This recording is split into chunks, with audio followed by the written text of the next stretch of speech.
لما يبقى مثلا الواي فاي فاصل، زن زن زن زن زن زن زن زن. انا ولادي ما بيسيبوش التاب من ايديهم، يا تاب يا موبايل اي حاجه، المهم يبقوا قاعدين واي فاي، لازم ممكن يقعدوا بالساعات. طب وانت بتسيبيهم؟ انا بسيبهم لان هم لو سابوه مش هيسيبوني انا مش هيسيبوني خالص، فلا خدوا الموبايلات وطلعوا عني. بتحبي التليفون؟ خد يا حبيبي بس كده، امسك افتح اعمل، سيبني في حالي بس، امسك.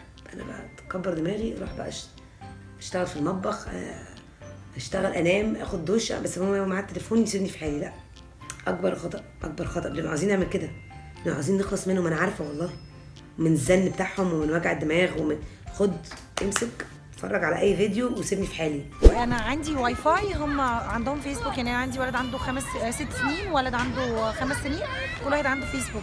نعم. واحموا ولادكم من الفيسبوك ومن حاجات الشاتس الاونلاين، عشان دي خطره جدا، انت ما بتعرفيش مين الناحيه الثانيه.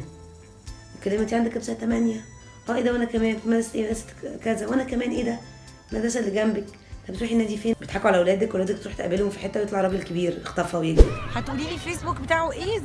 زي عايز زي مامي وزي بابي، صور بس. ليه؟ هقول لك على حاجه، انا شايلاه من اليوتيوب بس ما عنديش اي حل تاني غير اني ابعده عن اليوتيوب غير عن طريق الفيسبوك.